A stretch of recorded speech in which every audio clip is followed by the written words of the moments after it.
Hello, everyone, and welcome back to the channel. My name is Adi, and today we have another team report from the World Championships all the way back in August in Regulation G, and I am joined by the highest placing North American player at the World Championships. Navjit, how are you doing? Hey, thanks for having me on. I'm doing pretty well. Um, yeah, Yeah, it's going and well. that's good. And we had you on Tub Takes right after Worlds, so you get to talk a little bit more. But now this video is coming out in December, so a little more Mhm. pertinent. But so maybe for those who don't remember that, you want to tell everyone a little bit about yourself. Yeah, my name's Navjit. I go by NJ11 online. I've been playing quite a few years online, and this season I kind of went for my invite. But again, only kind of played two regionals, got my IC CP, some of my local CP, and then kind of just went to Worlds. But yeah, for those of you that have seen me playing in Scarlet and Violet, I top cut the Portland regionals last year with Screamtail, and this year had a good run at World. So that's kind of my claim to fame this generation. Absolutely, it feels like you pop off every time you show up to a tournament. So, but yeah, so let's talk about your team because you had a Caly-Ice Ice team, and with a little bit of a little bit of spice to it, a little bit of twist to it. So tell me about Yeah, how you approach team building and preparation for the World Championships. yeah. Honestly, I think my team building was kind of where everyone's was at when Regulation G dropped. I didn't know the restricted I wanted to use. I felt like it was going to be Caloric Shadow, but after seeing a month of that develop, I realized that it's a restricted that you need a lot of practice with just to even nail something like the mirror. So I felt like maybe that's something that might be too demanding with what my work schedule was looking like, and then after that, I kind of started leaning more towards Caly-Ice just because of its kind of flexibility. It has, I think, a higher floor compared to most of the other restricteds.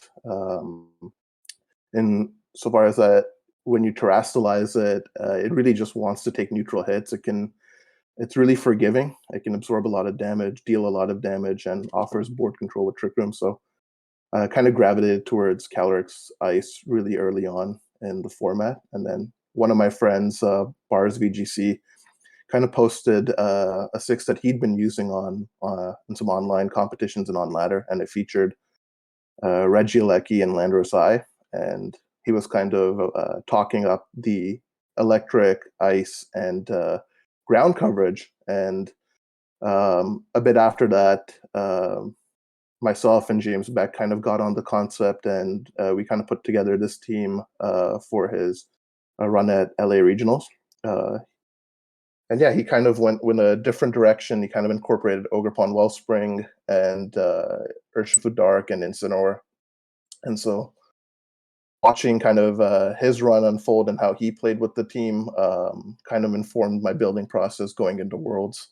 I made a lot of kind of key changes to the team, mainly kind of switching the Ogre Pond Wellspring to Cornerstone and kind of reintroducing Frigraph just for more board control. But yeah, that's kind of like how the team kind of came about. I was a bit uncertain, and then going into finding the restricted, and then finding kind of the six based on a concept that I'd seen running around online. Yeah, and if I recall correctly, on Tub Takes, you said that you'd laddered a lot with this team, but you kept something hidden from ladder. Remind me what that was.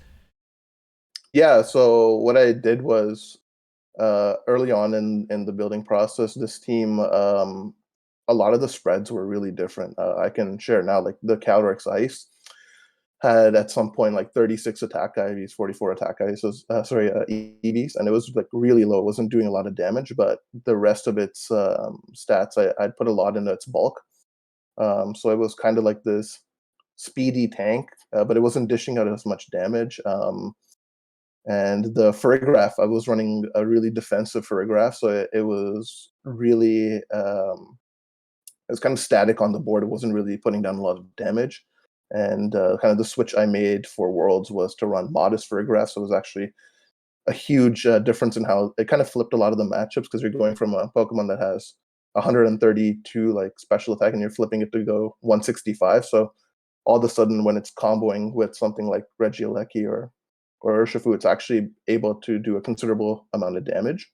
So that was another one of the things. And then I was running Assault Vest on the Urshifu for quite a while, and then I decided to kind of run Mystic Water with a bit more special defense, and then a defensive Terra, kind of just half measure between not going full out bulk from Assault Vest, but also just not being completely frail like other Mystic Water sets, kind of striking a good balance. And so a lot of those were in consideration with the matchups that the team happened to be losing against. So kind of made those changes, kept those off ladder, and kind of just kept evaluating how my matchup spread was evolving going into Worlds, and yeah, I just went with that. And so, how long before Worlds did you feel like you had your team set and ready? I'd say like probably 2 weeks out. I was quite busy, so I needed to make sure that I had everything kind of sorted out. I also didn't have a lot of time to play many games, so a lot of my practice was kind of, honestly, sometimes I just load into games with myself and kind of just practice. Like if they lead this, and then I kind of go for this play, like how does the board shake out 3 turns from now? So a lot of it was just practicing, kind of like how to play out from certain board scenarios, and I feel like that helped a lot. Just because this format has a lot of preset leads, it's not as dynamic. It's being centered around the restricted means that you can kind of predict a lot of common board states that you might face, especially in a high level tournament. So a lot of my practice was just playing like that, and then figuring out how to kind of make some of the Pokemon that were a bit weaker in matchups and how I could flip those into being more valuable. Yeah, that makes a lot of sense. And so with that, let's talk about the team itself. So talk me through the Pokemon on this team and why you chose the movesets and EV spreads and items that you did. Yeah, I can start with some of the more. I'll start with the three 252s. 252s. They're pretty straightforward. So Regieleki and Landorus were kind of two of the probably the most important Pokemon on this team. Just they provide so much flexibility with regards to how you can operate with Caly-Ice, and to a lesser extent even with Ogerpon Cornerstone. Regieleki in particular, I feel like a really underrated part about what it was able to do specifically on Caly-Ice was it offers so much speed that everything else on the team can afford to be more offensive as a result, you know? Like, for example, you saw at the World Championships a lot of Scarf Fu and like a lot of Scarf Landorus Eye. But when you have Regieleki, you can just run bulkier, or you can just run damage boosting items. And Regieleki kind of just handles the speed. And at any time you play anything faster than that, you have Trick Room to slow the game down. So I felt like that was really, really nice. And then being able to run modest Regieleki and still outspeed something like a Scarf or a Shifu, or something even like a modest Scarf Chiyu, um, it was really good for the utility of the team overall. And then Landorus is pretty straightforward, Terra Poison. I feel like this set is pretty much the same as what it's been running since Reg F, other than I ran Sandsear on it over Substitute. But Poison and ground coverage really strong to punish, even common pivots like Rillaboom and Sin. Offers a really good matchup into Miraidon, or at times at least a playable matchup into Miraidon. And then Cornerstone kind of rounds out those three in terms of its offensive support, just with having another mon that has Sturdy. So you have that double sash synergy going. It combos really nicely with Aleki. You can just kind of go Electro Web, Ivy Cudgel, or you can go Follow Me, kind of redirect some damage from Regieleki, keep it, alive a bit longer. And then Ogerpon Landorus Eye is always a tried and true lead. You can kind of just punch holes through an opposing team, and it offers a really good pin because you have that Edgequake combination with Ivy Cudgel and Earth Power Sandsear. So there's not a lot of Pokemon that can really switch into that combination of attacks. So those three can kind of do a lot of work, um, either on their own or just supporting the other two, which with Urshifu and Caly-Ice as well. Mhm. And then Urshifu was kind of just a flex slot. Honestly, I was struggling filling that slot out. I had a lot of questions. I was running Urshifu Dark there for a while, and then it just didn't feel right. Like Urshifu Dark, it was kind of overkill into the mirror matchup, and it was nice to have as a safety against Caly Shadow, but I realized that this team didn't have any natural water resistance, and that's kind of like you kind of can't do that in a format that has Kyogre, right? So even though I do have double sash, still having a water resistance naturally was quite important. And I kind of went for that water tear on Caly-Ice for a similar reason, just so you have like 4 Pokemon that can operate against Kyogre when you need to play against it. And the set I decided to run on Urshifu as well, its speed is just enough to work and outspeed kind of other Urshifu in that range, and Smeargle in particular, so you don't get spored.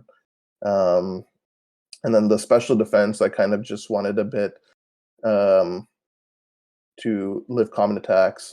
It can live a Terra Fairy Dazzling Gleam from Miraidon in a pinch if you tear it to normal. And yeah, the damage output, I think 156 attack, you just kind of, that's the minimum you need kind of to pick up knockouts on kind of common Fluttermane most of the time and common Qianpao with the Mystic Water. So was kind of useful in that Zamazenta matchup, made it a bit more playable because it's probably unfavorable for the team otherwise. So yeah, kind of just a lot of role compression in the slot. And kind of rounding out a lot of the matchups that would have given the team a lot of issues otherwise. And then Caly-Ice, it's a pretty uncommon Caly-Ice set.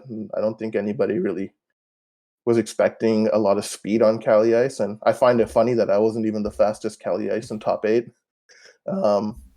But yeah, like I mentioned earlier, Caly-Ice just really, it's so bulky that you can play around so much with its EVs. Like a lot of people just kind of go 252 to 52 and call it a day, but there's so many more dynamic ways that you can play with Caly-Ice. Part of the reason I ran this team is I thought back to kind of the teams in VGC 22 in Sword and Shield, and they'd have this lead where they'd go life for Regieleki with the Caly-Ice, and then you kind of create a lot of mind games turn one, like is the Regieleki going to Dynamax, or is there a Volt Switch coming out or Trick Room coming out? So I kind of wanted to replicate a bit of that in this format. Obviously you don't have Dynamax, but by investing a bit more in its speed, you can snipe a lot of common Pokemon within the 120 to 130 speed range. So a lot of things that kind of glue teams together that you can think about, like Incineroar, Rillaboom, Raging Bolt, a lot of those hit between 123 and 127. And so with this speed stat, being able to just click Electroweb Glacial or Electroweb and high horsepower and kind of just remove Pokemon that other people are relying on to position their own restricted can create like holes that you can exploit, especially early in the game. If you can take a knockout on something like Rillaboom, where you can force an unoptimal Terra early in the game, you kind of completely flip the way a Caly-Ice team operates. It's you can kind of increase the tempo of the game. So that was really useful, and I felt like I lived everything I needed to, like 204 HP and 44 speed F. Like it's not for anything particular, but it was like I lived a Sucker Punch when I was Terra Watered and I had like 55 health. I lived a bunch of attacks. Like the only difference is, sure, you might not live an attack with like 60% of your health. You might just live an attack on like 30 or 40, but the point is you still live, and I think the speed and the offense just more than makes up for the kind of reduction in bulk. Yeah. And then lastly, Furgraf. Furgraf was really interesting. This was probably the hardest slot to solve other than Urshifu. So I'd kind of given this team to James Beck earlier, and when he'd played with it, he said like Furgraf kind of feels like a black hole on offense. Like it's not really doing much. It's kind of there. And what I found in a lot of my testing was Furgraf, it's the normal type, yes, and it can kind of sit in front of Caly Shadow, but like a lot of these Caly Shadows have Draining Kiss, or they're running some type of like secondary offense. They can kind of just turn Furgraf into pylon and just set up in front of it, right? So I wasn't doing a lot. And even the psychic noise sets, right? Like a lot of these Kali shadows are running like covert cloak, and so it's not even a guarantee that psychic noise will be able to shut it down. And so kind of I went with modest on this, just when I realized a lot of these Cali shadow teams are going to have a Mungus or a Clefairy, sometimes even both if they're really wild. But I realized by kind of going for that higher special attack bump, the Regieleki and Farigiraf lead kind of becomes really solid against Cali shadow teams. Like you're able to pin something like an Amoonguss with like Psychic and Terra Electric Thunderbolt, and you should be able to pick it up most of the time if it's not super specially defensive invested. And then same thing for Clefairy. A lot of them are running kind of bold or like defensive investment because they want to handle Glacial Lance better. And so you can kind of go for a Terra Electric Thunderbolt and Psychic, and you're picking up knockouts that you weren't earlier. And that's like the difference from going from that 130 range to that 165 range on Farigiraf. It's actually able to have a board presence. Yeah, And that's like 25% more damage, something like that, right? That's a lot. yeah, and so things can't switch in. Even something like a Terrawater or Shifu, if it's trying to go Terrawater defensively, it's going to take a lot more in Trick Room, and you can combo that with Glacial Lance a lot easier. So like suddenly the Farigiraf had a lot of gravity. Now you have this option to double into things, but also if Cali Shadow team leads wrong into it, you have the ability to just blow up Cali Shadow with Helping Hand, Electric Thunderbolt, and it does so much damage. And most of the times, just picking up most common Cali Shadow. So suddenly I was like, well, this thing went from being completely useless in a lot of situations to actually valuable. And then I went with Terra Steel. Like I didn't really know what Terra to run. In hindsight, it probably should have run Fairy, but Terra Steel was kind of there because I was playing against when I was playing against Ursaluna and Caly-Ice. There might be some situations where going for Terra Steel to absorb a Terra Normal Hyper Voice or Glacial Lance could be useful. And reversing Trick Room or getting off Foul Player Psychic, it can create a bit of momentum there. And I realized like Farigiraf really shouldn't be tearing on this team. Like if you're tearing the Farigiraf, it should be for a matchup. If it's not for a matchup, then something really went wrong for you in that game, and you're probably going to lose anyway. So it should just be for a defensive, like a matchup related reason. So I went for Steel. I didn't really go for it. I think I went for it one turn, and it was a useless turn anyway. So yeah, that's maybe one thing I play around with more of when the format kind of comes back. But yeah, other than that, like it did exactly what it needed to do, threatening damage, creating pins with Caly-Ice and Trick Room, and then also kind of flipping the Caloric Shadow matchup next to Regieleki. Yeah, that makes a lot of sense. And like you said, a lot of these, you look at these Pokemon and you look at the move sets, and nothing is too out there. But when you look at the EV spreads, you did a lot of really interesting things that were a lot of just really disruptive to I think a lot of teams. And so I guess just to comment on some of them, the Caly-Ice, I know I also ran Caly-Ice at Worlds, me and a lot of Tub. And we also realized that like, hey, maybe you don't need max attack. Everyone's kind of already EVing for max attack Caly-Ice. And so I like the idea. We dropped to 116 attack and ran some bulk on it. But it's interesting that you ran the speed. But then especially what we noticed is that Caly-Ice's Glacial Lance along with Psychic from Farigiraf is a really strong pin in a format where people are reliant on things like Urshifu to switch in. And so especially having that special attack investment with Psychic to really get that damage off is a cool way to really take advantage of what people were trying to do in team building and take advantage of the way that you can kind of utilize EV spreads to catch people off guard and take KOs that they might not be expecting. Mm-hmm. Yeah, I will add. I think I see one thing I should have corrected, but the Ogerpon, I actually had moved 20 HP. Like I moved 20 EVs from its attack to its HP. So it wasn't just 252, 252. It was a little bit different, and I'll just talk about that briefly, quickly. Like that was actually for a very specific role. Again, when you're playing against Ursaluna, Blood Moon, and Caly-Ice, if you tear the rock, you actually have a higher chance to live the Terra Normal Hyper Voice into Glacial Lance combination. And so that was kind of like my emergency break in case needed matchup against those two, having Farigiraf and Ogerpon on the field and forcing them to kind of pick what they wanted to Earth Power, and it would give like the other mon the flexibility to either take a knockout or a reverse Trick Room. Or yeah, so it never came up because I just did not play. Like I feel like Blood Moon just had like a kind of a it was not as common on Caly-Ice, which I was kind of shocked. I thought it would be more prevalent because I put a fair amount of prep in for that. Like I literally committed a Terra to that and an EV change to that, and I played it once and it was against Pachu and it didn't even bring it. So, but yeah, that's one other cool thing I wanted to mention. Yeah. Wow, you speed crept our Calyrex Ice and you counter teamed our Calyrex Ice Ursaluna team. I see how it is. Um, nah, Well, it wasn't just that. It's just like it just overwhelms so quickly. Like if Trick Room goes up and Hyper Voice, and it's a bad feeling when your opponent can just click spread move over and over again, and you just fold to it. So you needed some contingencies there. absolutely, yeah. And so the other thing, I guess, my one question is that you have foul play on your Fergraph, and despite having a lot Yeah. of special attack investment, did you feel like that was necessary, or did you consider putting another move there?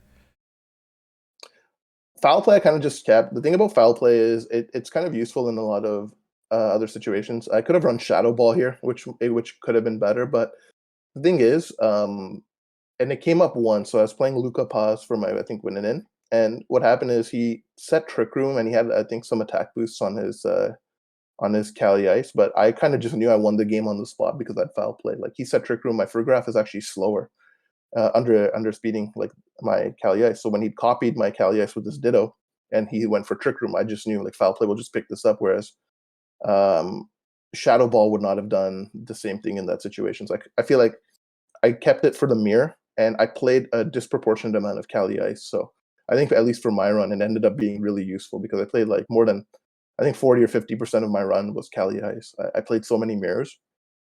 Wow. And when you realize some of them run Amoonguss and you have the ability to just pressure with Fergraph and Ogerpon and pin it with like Ivy Cudgel foul play, because most of them are like Terra Fire, so you're gonna get a lot of damage off on it with foul play.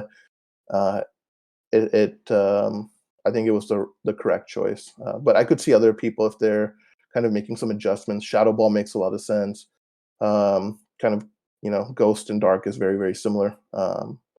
Hyper Voice. It kind of just comes down to how the person wants to play a team like this. But I felt like foul play was needed for the mirror matchup. Mhm. And then you mentioned, maybe consider changing the Verigraph Terra type. Going into the January regional season, maybe someone wants to run this team at San Antonio regionals or something. Yeah. What changes would you consider making, or changes would you advise them to make? So I would definitely play around with the Fergraph's Terra a bit, just because the thing about Fergraph is what I realized running this mon for the brief time I did, it's a lot of people run like bold or super defensive on it, and I feel like you don't really need to do that in a restricted format because if your opponent is doubling your Fergraph, then you're usually like, look at this team. Like, if your opponent is doubling the Fergraph, it's already a win for you. Like, the other five are doing so much damage. Like, if they want to leave that alone and let something like Urshifu or Landorus or Caly-Ice or any of the other ones just like get off an attack for free, you'll take it. So I didn't need the bulk. So I would definitely experiment more. Like, you can maybe even move the 76 from special defense to run more HP or more special attack, like whatever you want to do there. And then for the Terra type, I feel like Fairy is a very solid Terra type. You could run water. Like it can Steel was definitely I didn't need it. Fairy could be nice in situations where you need to take a Draco Meteor from a Miraidon. So there's definitely a lot of ways to play around with the Furgraph. The other thing I did going into Worlds is I was really worried about Focus Sash, uh, Jolly, Stellar, Urshifu. That's why I ran Timid Landorus. And I feel like that while it was necessary going into Worlds, it compromised a lot of my damage output with Landorus. Like Landorus still kind of put the team on its back in a lot of situations, but the difference between modest and timid is huge. So that's another thing I'd probably go back and kind of reevaluate. Like, how's the format looking when it comes back, and is timid still needed? Is Jolly, Stellar, like Focus Sash still very popular? And so that would be like one way to definitely increase the damage output from this team. And yeah, I'd also mess around a bit with the Urshifu Terra. Like I didn't click normal Terra once this tournament. I kind of just had it as a safety in case my Kelly Shadow matchup wasn't solved. It did come up in one particular interaction where I was able to, like, I didn't use it, but it was a mind game for my opponent. But like, if it only comes up once in a tournament, like it's probably not holding its weight. So there's definitely a lot of room for changes kind of around the Caly-Ice. But yeah, I think overall, like structurally, the team doesn't really change that much. It's got a lot of flexibility as is. So kind of just tinker around the edges and kind of have fun with it, you know. Yeah, absolutely. I mean, I love the Regieleki Caly-Ice combo. I love that combo in 2022. So I'm excited. Yeah, I was super excited to see it do well once again. Um, and yeah, so you mentioned part of your prep was like playing on ladder, but also playing games against yourself. Talk to me yeah, about how you approach some of the more common matchups that you expected to face. How do you actually play the team? yeah. So like I mentioned, like really early on, Caly-Ice on a team like this, it's got a really high floor, and I kind of recognized going into this tournament, like, and I looked back at like some people that have played Worlds in past years. I remember obviously like Wolf's team report. He had like a 9-page like calc doc. Like I'm like, I do not have the time to put together a 9-page calc doc with a team like this. So I need something where the game plans are. When I say high floor, it means like where you have a lot of common leads that can provide you with good trades and kind of good board presence. And so the two on this team are like Ogre Pawn, Cornerstone, and Caly-Ice. Let's say you're playing the mirror matchup, for example. It's a very, very safe lead. I played against Raxon in my top 16, and both of us were essentially just leading Ogre Pawn, Cornerstone, and Caly-Ice and each other because it's such a good lead in the mirror. But also, you can reasonably lead that into like anything. You can lead that even into Zamazenta, even though you're not pressuring any offense. You still have Follow Me Trick Room. You have the ability to go on the offense. So again, like that type of lead combination in a lot of matchups offers very, very safe trades. Regieleki, Caly-Ice, again, I think I mentioned this on after the broadcast game, but the pin of Electric Ice coverage is really good. Electroweb, Glacial, Volt Switch, Trick Room, like you always keeping your opponent guessing. So there are two leads right there that you can lead very commonly when you don't know what you need to do in a specific matchup. But speaking about more particular matchups, when I'm playing against something like Calric Shadow, I know I need to leverage my Furgraph and Regieleki. Sometimes I'll lead both of them together. Other times I lead like Furgraph plus. It's literally Furgraph plus one. It really depends on what your opponent has, um, and it's hard to really know like what you need to lead all the time. Just because even let's say Caloric Shadow, that thing can go Terra Water, Terra Grass, Terra Dark, Terra Fairy, Terra North. That's 5 Terras, all of which can run Life Orb, Covert Cloak, Focus Sash. You know, it can run so many different items. So you have to evaluate on a team to team basis. But when you're, you know, common leads are so good in general, you feel at ease just being able to kind of make adjustments on the fly. So against Cataract Shadow, Frigraph or Lucky, most of the time it's a really, really safe lead.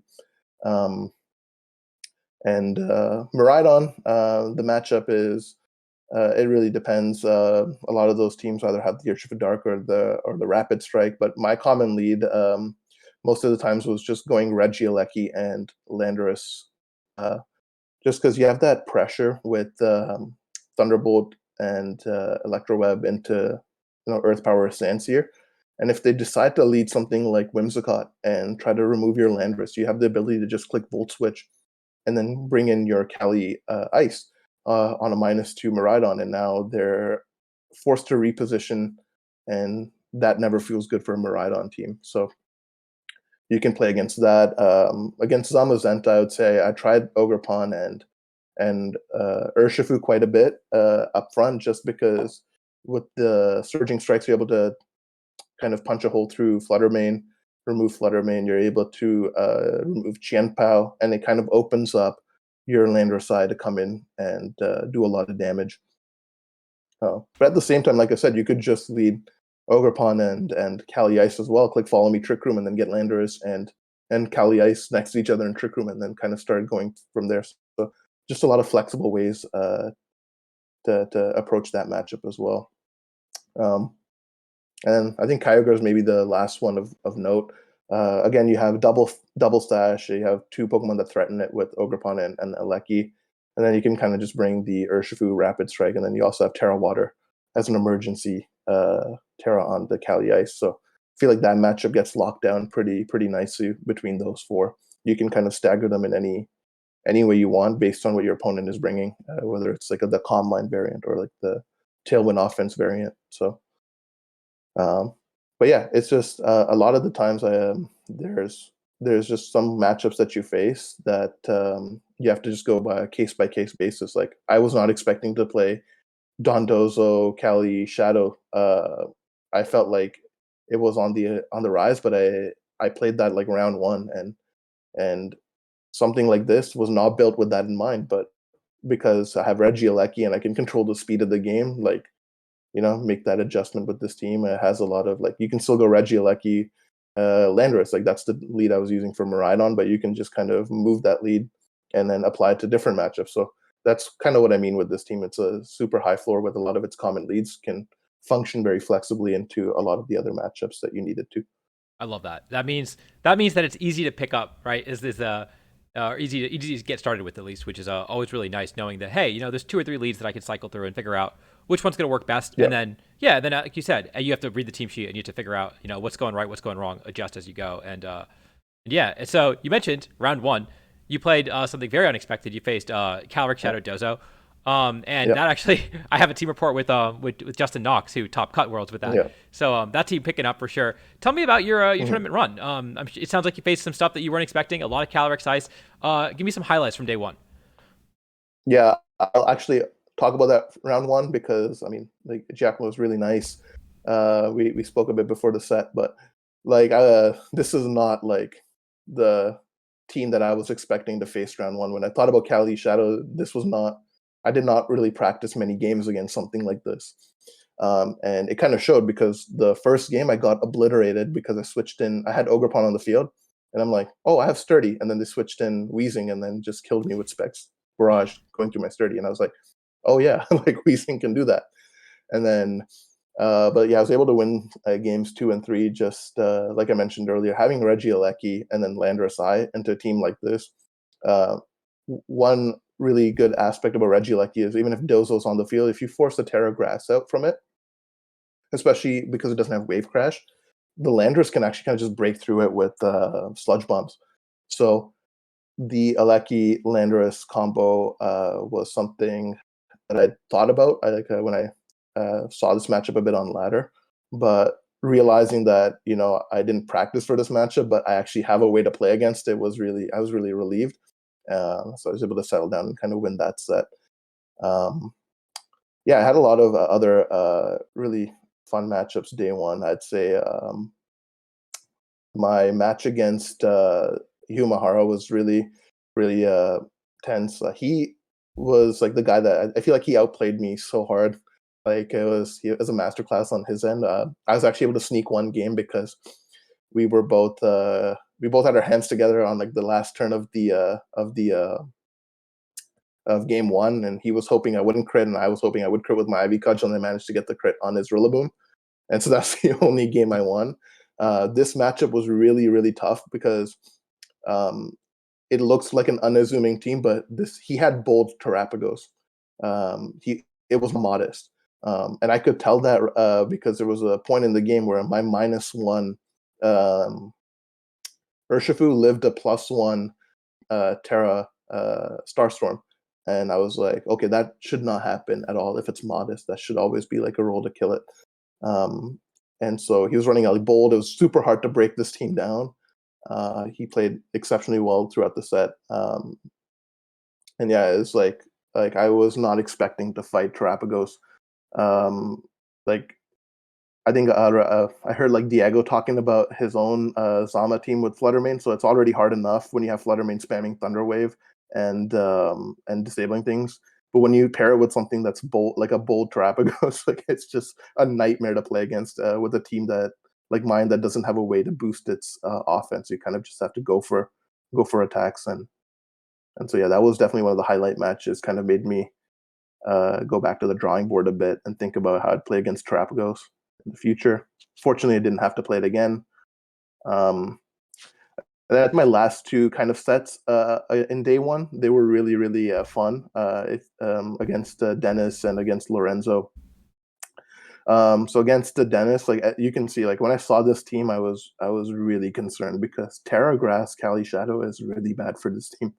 Like and like I said earlier, like Cali Shadow can run like 5-6 different Terras with different item combinations, and he had Smeargle on top of that. So game one, I was able to I made a play where I went for Fergraph and Regieleki, and I clicked Volt Switch Psychic turn one into the Smeargle, and then knocking it out, he went for Spore into the Aleki slot, but I got the Ogerpon Cornerstone in, and so now I have my 2 Spore immunities on the field. Fergraph has been removed. The Smeargle has been removed, and then I was kind of able to. I think he made a couple plays where he wasn't able to get his Clefairy, and I kind of knocked out his Cali Shadow before he could get going with his boosts. And then I believe in the second game he kind of just swept through me. He made a lot of small adjustments, and he played a lot more optimally. And then our third game came down to a really weird interaction. So he had like a +2 boosted Cali Shadow Terra Grass on the field, and my my board was Ogerpon Cornerstone and Urshifu. And so that's where that Terra Normal interaction came in. So I was like, I could just click Spiky Shield Terra Normal and then go for like the CC into his Cali Shadow. And if he goes for the Astral Barrage, he's gonna lose the game. And then or he could just click Giga Drain right here into the Urshifu, and if I make that play, I lose the game. So I went for the Terra Rock Ivy Cudgel, and he clicked Giga Drain into the Urshifu, and he knocked it out, but I was able to return the knockout with Terra Rock Cudgel. And so had he just clicked Astro Barrage there, I would have just lost the game on the spot. So that was a really, really tense exchange. I don't know how I managed to beat this team, to be honest with you. This is like one of the definitely the harder variants to play with something like this, especially because you're not able to threaten the Cali Shadow with the Helping Hand Terra Electric because it has the defensive Terra to answer Regieleki, which kind of other teams don't, and so that was a bit dicey. But I don't know, I escaped with the win and kind of didn't look back after that. And then kind of going into my last round against Lorenzo, this was kind of like the type of Cali Shadow team that I felt like I was more prepared to play because this Calyrex Shadow set, it's kind of been everywhere in the format for the last kind of 2-3 months. My bad. Yeah, yeah. This was if I'd been running the older variant of the team, it was a nightmare matchup to break through this. But game one, I was able to kind of get through with kind of like in the similar way, using the Regieleki, switching around the Volt Switch, and then having the Fergraph there. But game two, he led Urshifu and Cali Shadow, and I led Regieleki Fergraph.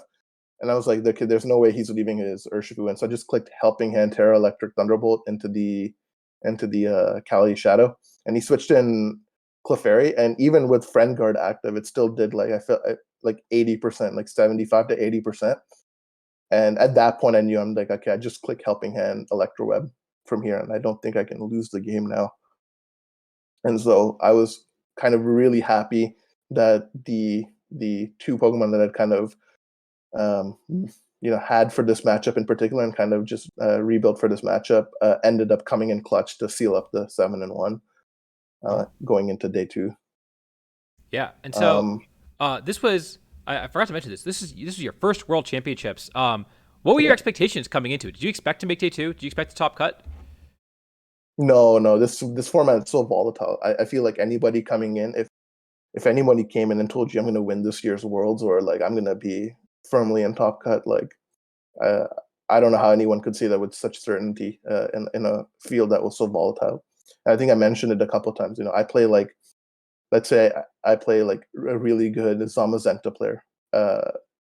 Like I could have easily lost on some poor matchups, or like bad luck at different points in this tournament. So I kind of went in super light with my expectations. I had a pretty balanced schedule. It wasn't, I feel like it wasn't the hardest, but it also wasn't the easiest. I had a good mix of players from all around the world. So I was kind of just taking it round by round, and just enjoying it. And then I think I was getting to around like round 4 or 5 where I started to believe that I could make day 2. And then I set my goals like in accordance with how I was doing in the present in the tournament. Like day 2 is a possibility. Let's go for day 2. And then you're in day 2 with a good record. I lose the first set and then I win the second set in day 2. And I'm like, okay, like it's a possibility to top cut. So just approach every set kind of individually because you don't know what can happen after that.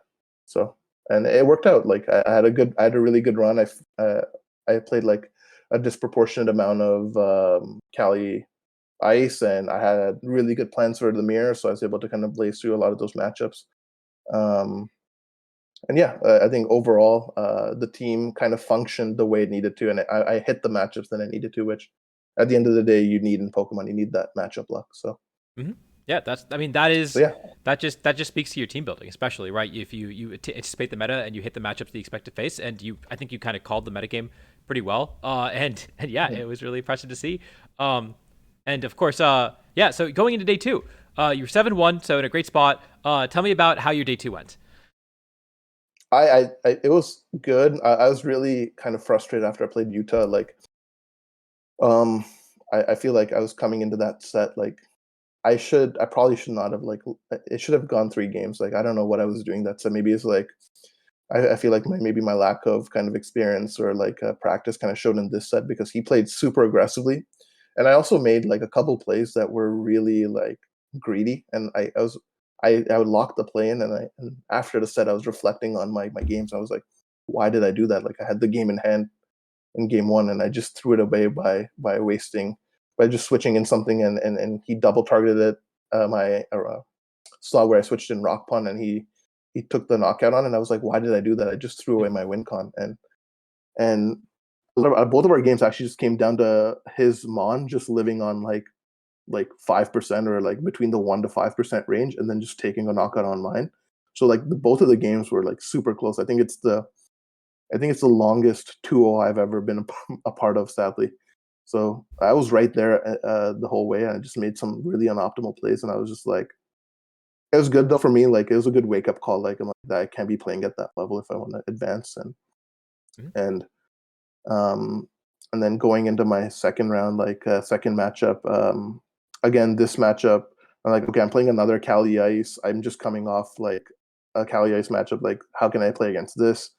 I was thinking about it, and then my opponent brought Clefairy and Caly-Ice. I think both games as his lead, and I was just able to really overwhelm the Clefairy. The thing about Clefairy is with a team like mine is I have a redirector too, but my redirector actually creates a lot of interesting board states with the damage output. Like you couldn't switch his Clefairy out.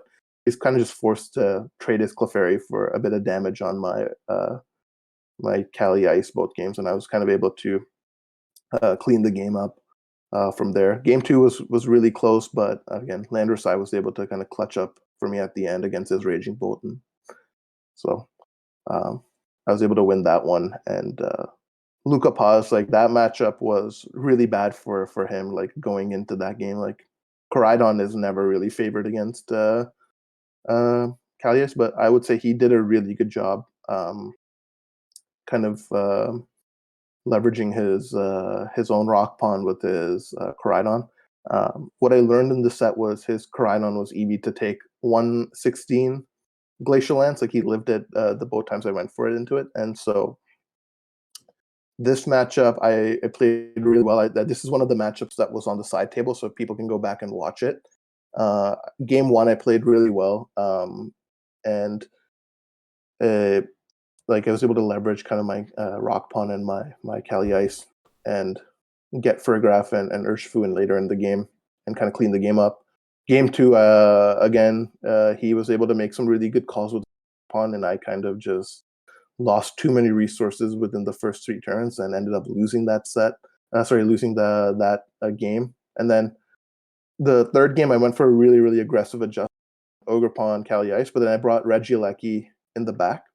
And the way he'd been playing, I felt like he wouldn't terrestrialize. He was playing really conservatively with his Terra. And I felt like a lot of his game plan revolved around getting his Raging Bolt in late in the game and clicking Terra Electric on it.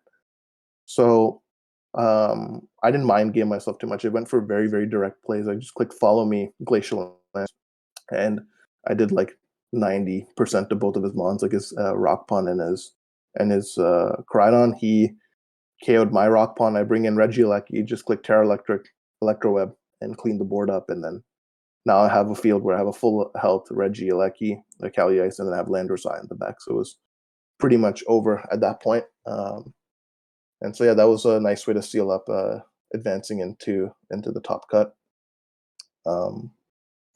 And yeah, my top cut sets were really, really solid as well. Like you can't really ask for better players, right? Like Terran is an exceptional player I have a lot of respect for, especially in the online era. I had a chance to play him last year in an online tournament, and so yeah, like our stream game was quite. It was interesting for sure because I don't feel like he recognized how much of an issue Sandseer Storm could be, and the way my team is built. You have a lot of free turns where you're spamming Sandseer. And so I was able to do a lot of damage. Fortunately, I didn't miss, although I was prepared to miss at least a few. But the accuracy on the Landers was insane in this set. I kind of just bulldozed through. Like usually the matchup, you expect to miss a few. The set goes a bit longer, but Landers kind of just was able to shred through both games. So it was relatively quick. And then against Raxon, again, that game was also on the side stream table, so that everyone can like watch that if they're interested in it.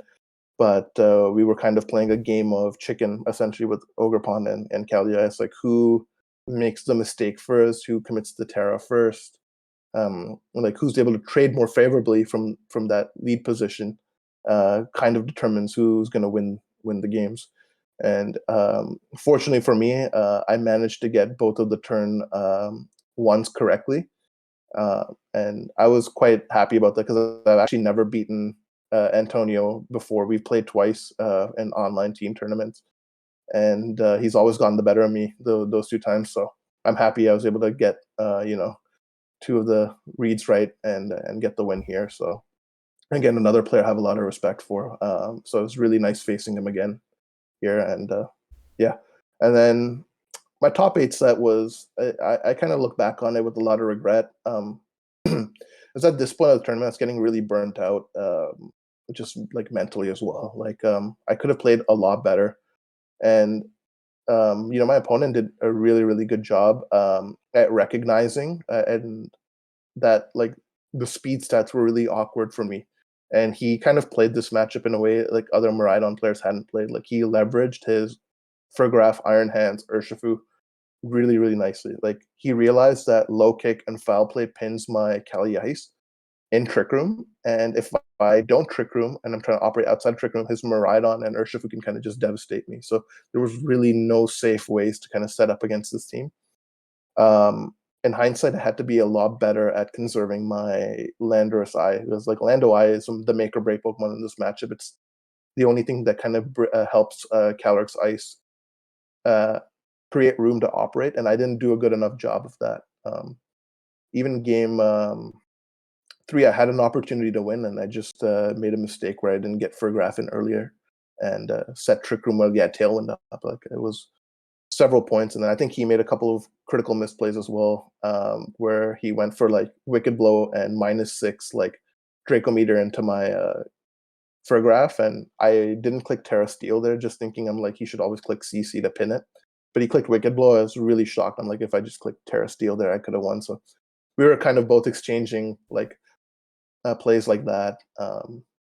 Game 1 there was a play where I could have just clicked Ivy Cudgel and I would have just won the set, but I locked in Power Whip and I missed. And so yes, you could say I lost top 8 on a Power Whip miss, but at the same time, I didn't make the optimal play. I could have just had Ivy Cudgel to win the set there. So like. So it was really good. Like it was really good set in in reflecting on what you need to do to win at the World Championships. Like comparing this set, we both played so sloppy compared to like how Luca played his sets, and like the difference between what it takes to be like a world champion at this level.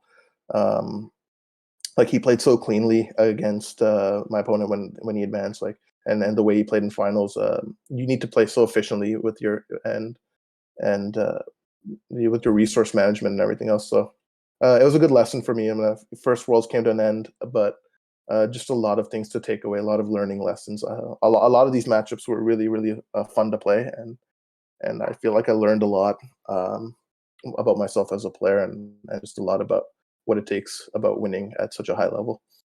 Yeah, and I mean, also you had, just, I mean, truly an incredible run all the way to top 8. And I mean, looking at the list of players you beat just, I mean, of course, the World Championships. You beat some of the best players in the world, played a lot of the best players in the world, and your losses were to the world's runner-up and the Japan national champion. So, I mean, man, it's a crazy, crazy run and a super cool team.